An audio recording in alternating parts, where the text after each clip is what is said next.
Hello and welcome. My name is Alan, and we are back with more news and politics from around the world. As I open me a can of soda here, ginger ale. Anyway, I normally would have some kind of water, but anyway, as I was saying, let's look at what we have here. We start off with a story from NBC. U.S. court blocks Florida law restricting drag performances. Good, it's a push in the right direction. It is the third time this month federal courts have enjoined laws backed by DeSantis that target LGBTQ plus people. A U.S. judge on Friday blocked a new Florida law restricting drag performances. The third one this month that federal courts have enjoined laws backed by Florida Governor Ron DeSantis that concern gender or LGBTQ matters. In all three cases, the issues supported by DeSantis. A Republican presidential candidate lost in grounds that the laws appeared to infringe on people's constitutional rights. Duh!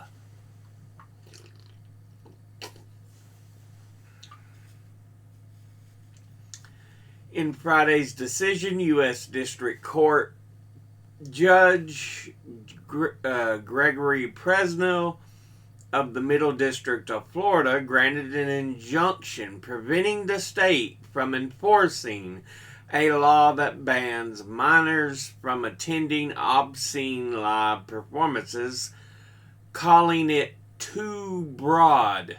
Probably because they don't really define what is obscene. The judge refused to dismiss the law entirely, meaning the underlying lawsuit challenging it will go forward. The governor's office said the judge was dead wrong and predicted the state would win on appeal. Of course it's constitutional to prevent the sexualization of children by limiting access to adult live performances. Jeremy Redfern, a spokesperson for DeSantis, said. Then you need to shut down a lot of other crap that goes on, because there is some that is even worse, but you don't deal with, like beauty pageants.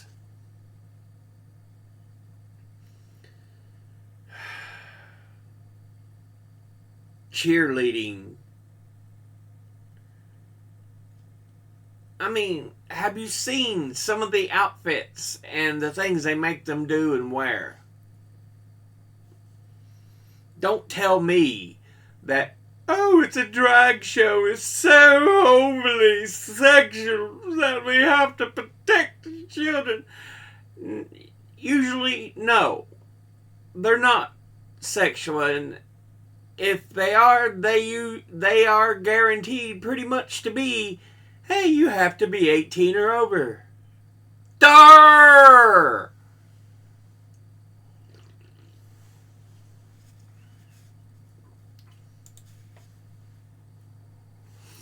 This is from The Guardian. It's a sad story here. Texas airport worker dies after being sucked into Delta jet engine. Identity of the worker killed on Friday evening at San Antonio International Airport has not been publicly released. A worker at San Antonio's International Airport died after being sucked into a jet's engine late on Friday. The source briefed a source briefed directly on the case told The Guardian on Sunday that it appeared the worker had intentionally stepped in front of the live engine on the jet and that police were investigating that aspect.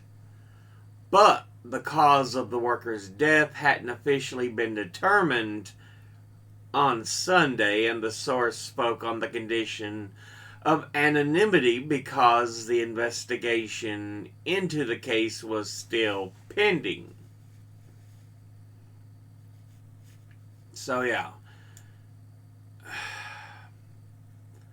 Things like this are always sad. No one should just lose their life on the job.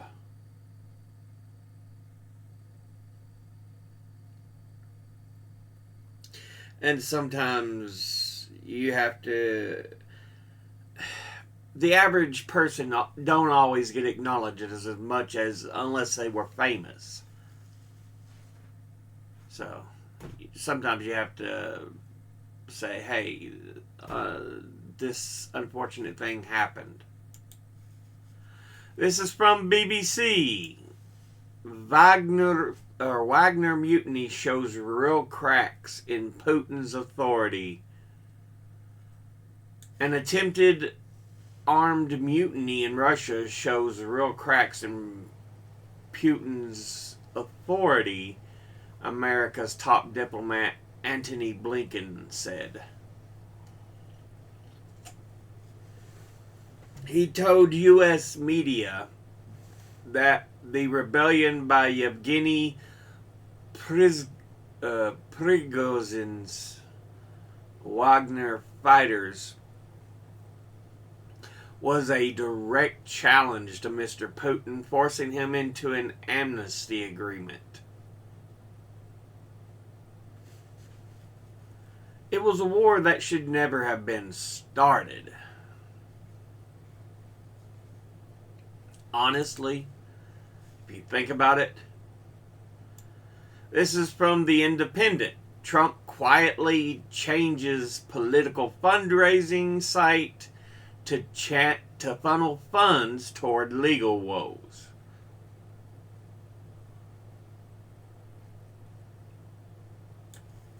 Close that. Former President Donald Trump is diverting more donations from political supporters to fund his mounting legal costs as multiple court cases put an increased strain on his resources.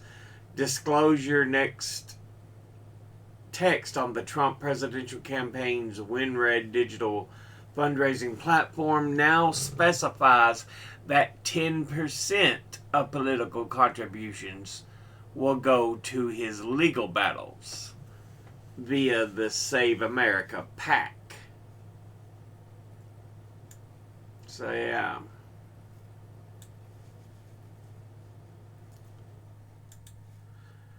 And this is Le Courrier de Vietnam. I had to use Google to change it to English, so it may be a little rough on translation, but here's what it essentially says.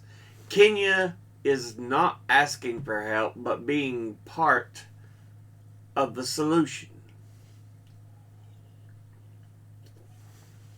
President of Kenya came to the Paris Climate Summit not to ask for help from rich countries, but for a reform of the global financial architecture to allow developing countries to be a part of the solution.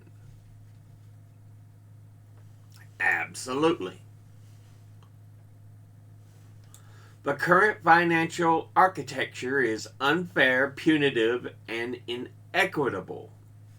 The countries of the South pay up to 8 times more interest than the developed countries because they are considered risky, recalls the Kenyan president, who wants to attract private investment more than development aid. We are tired of this narrative, which portrays Africans as victims of climate change, seeking favors and mourning, explains Mr. Rudo. We are not asking for help. We want to be a part of the solution. To achieve this, he defends it is necessary to reform the IMF and the World Bank to rethink the management of the debt of developing countries and to create new fair taxes at the international level, maritime, air transport, and financial transactions. In Kenya, we pay about $10 billion every year to service our debt. If we used it instead for the development of the country, it would be an immediate redirection of immense resources, and it would have a huge impact on energy transition, health, electrification, etc.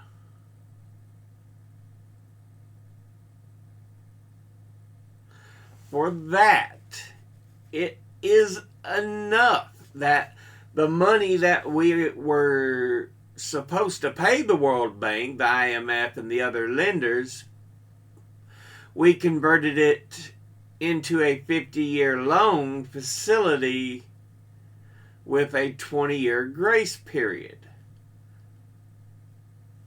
So, yeah. I mean, he's absolutely right. It should be set up so that countries shouldn't be in debt. That's why we have problems with the capitalist system here in the U.S. Debt, debt, debt, debt, debt. It hurts the average American. Even though we're the wealthiest country in the world, we have huge amounts of debt. And it's the debt of the average American. The rich, because the rich are given all these loans, and honestly, they don't have to ever pay them off because their credit is so good.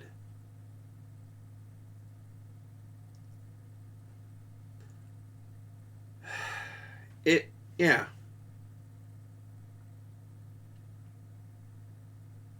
That's how Elon Musk is able to do so much and not have to pay hardly anything in taxes.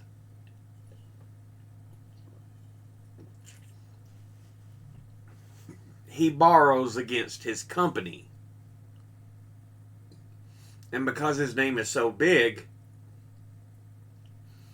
and the company's name is so big, he gets huge loans, and they treat him like a king. It's like, oh, don't worry about paying it back right now. But if you're an average American, screw you. And that's, what happens. And if these countries like Kenya had the ability to keep $10 billion to put into things to develop the country better, can you imagine how huge it would be? I think it's Greece that's struggling under debt. There are other countries that are just under mountains of debt.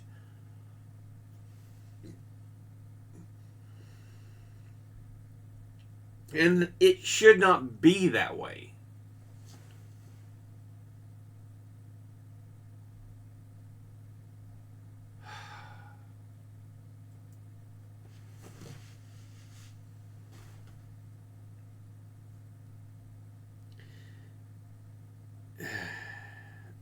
Yeah, just they should be doing things to allow these countries to for self empowerment rather than we'll give you money, but you have to pay us back and more so. It's like, how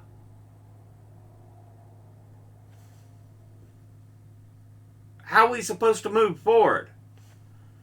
No, debt is life crushing. The world is burning. Faced with the climate crisis, we don't want the North to pay. We all want to pay, assures Mr. Ruto, as the broken promises of rich countries have broken trust with poor countries, bogging down negotiations on climate. This trust, we won't repair it by avoiding the little game of mutual reproaches. While we continue to point fingers, the world is burning, referring to the delay of humanity in reducing the emissions to the heights of the objectives of the Paris Agreement for lack of investment to fund development away from fossil fuels. We do not want to say it is the fault of the North. They are the emitters of greenhouse gases. It is also true, but we do not want to go into this field because today we are all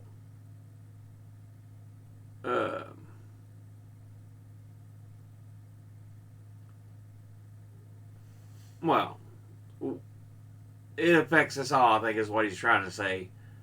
I don't know what it wanted to print there. Again, this is a Google Translate, so it's a bit rough. Other African leaders, however, castigate the Earth's promptness to release billions for Ukraine intention. It's nothing compared to the existential threat posed to everyone by climate change.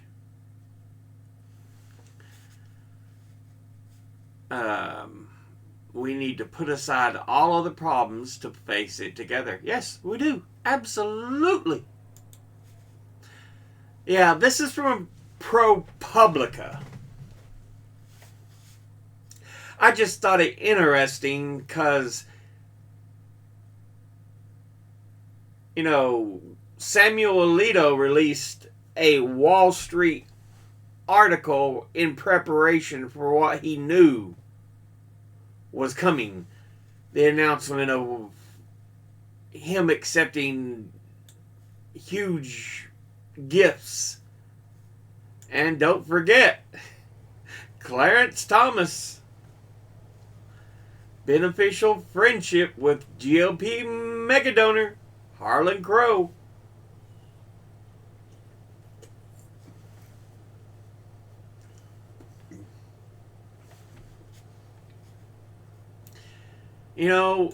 If you're going to be that corrupt, you should be taken off such positions.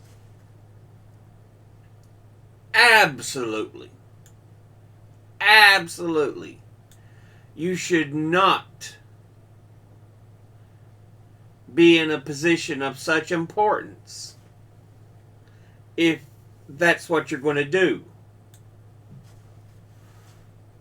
Around midday on Friday, June the 16th, ProPublica reporters Justin Elliott and Josh Kaplan sent an email to Patricia McCabe, the Supreme Court spokesperson, with questions for Justice Samuel Alito about a forthcoming story on his fishing trip to Alaska with a hedge fund billionaire.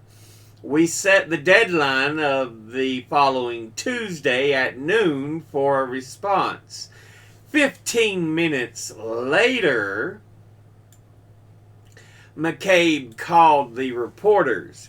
It was an unusual moment in our dealings with the High Court's press office, the first time any of its public information officers had spoken directly with the ProPublica journalists in the many months we had spent looking into the justice's ethics and conduct. When we sent detailed questions into to the court for our stories on Justice Clarence Thomas, McCabe responded with an email that said they had been passed on to the justice. There was no further word from her before those stories appeared.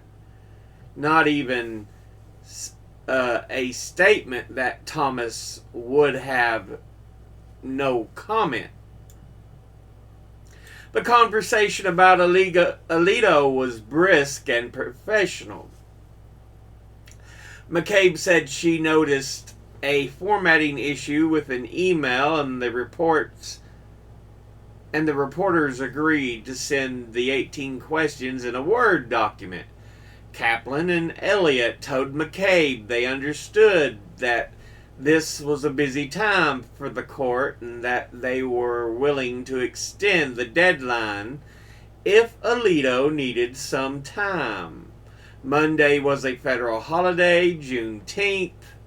On Tuesday, McCabe called the reporters to tell them Alito would not respond to our request for comment, but said we should not write that he declined to comment.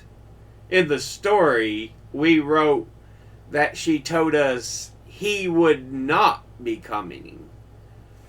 She asked when the story was likely to be published. Certainly not today. The reporters replied, perhaps as soon as Wednesday.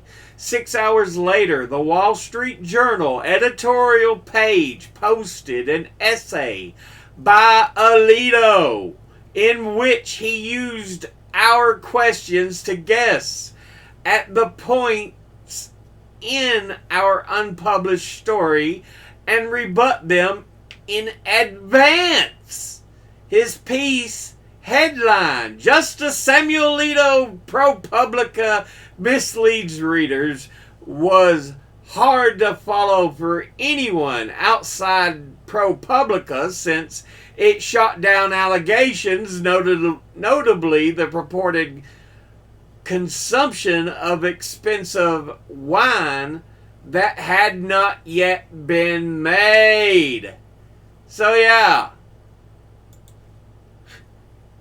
it shows you he knows he's corrupt. He fucking knows, and he came out with an article before they could. Oh my God. Alright, let me turn the sound up here.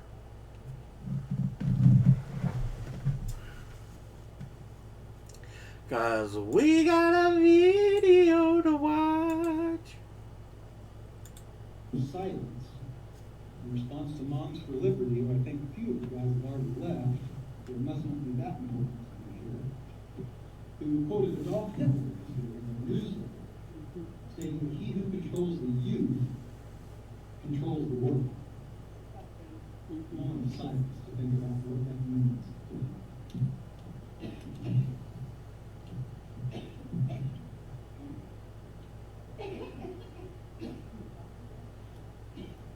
Oh, that's so pathetic.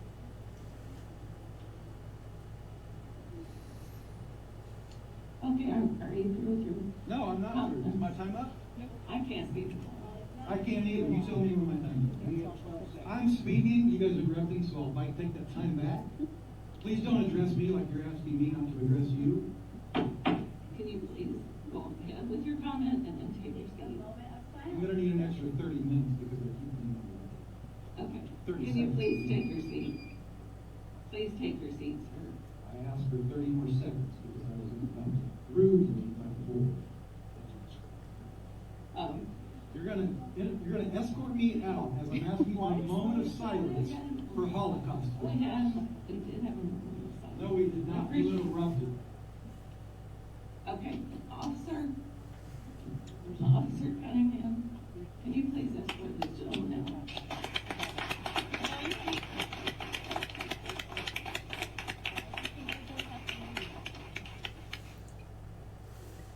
Yeah, Moms for Liberty is a misleading name.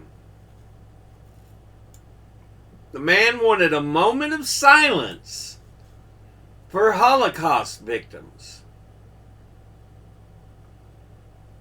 There should be nothing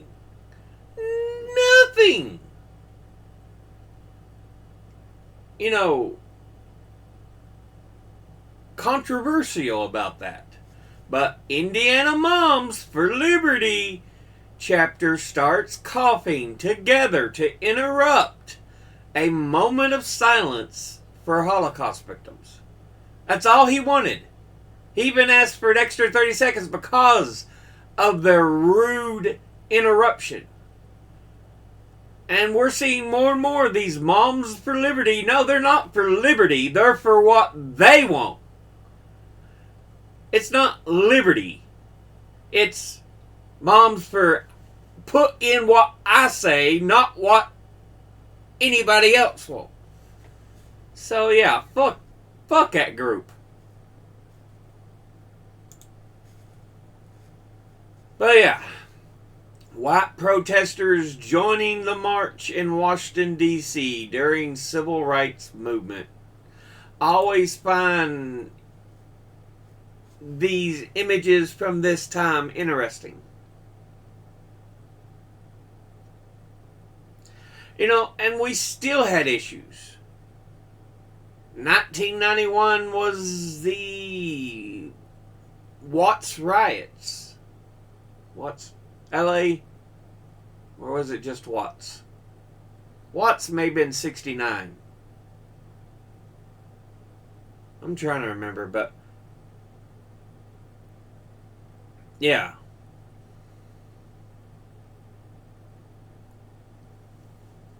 We still have racial issues in this country. It is still not solved because, there's some people who don't want to look forward and try to help. And like, no, slavery ended 100 some years ago. Yeah, that's gone. That's done with that. Nah, ain't no big deal. Yes it is, dumbass. You dumb fuck. You still don't get it, do you? There are leftovers of what's happening based on, history. Young lady enjoying a day at the beach in France around 1920. Yeah. Again, it's just a look back at history to go, okay, it's interesting.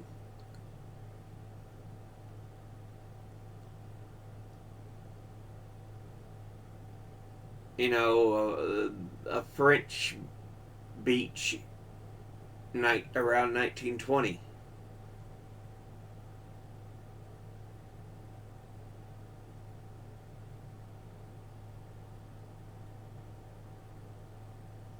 But yeah.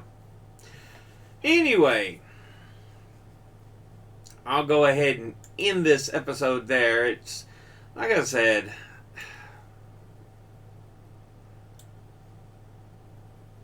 yeah. But, as always, educate thyself. Think, read, study, learn. Someone tries to tell you something you have trouble believing. Ask them to cite the sources. I'll be putting sources in the description box below the video. Thank you all for watching. I'll see you all in the next one. Until then, later.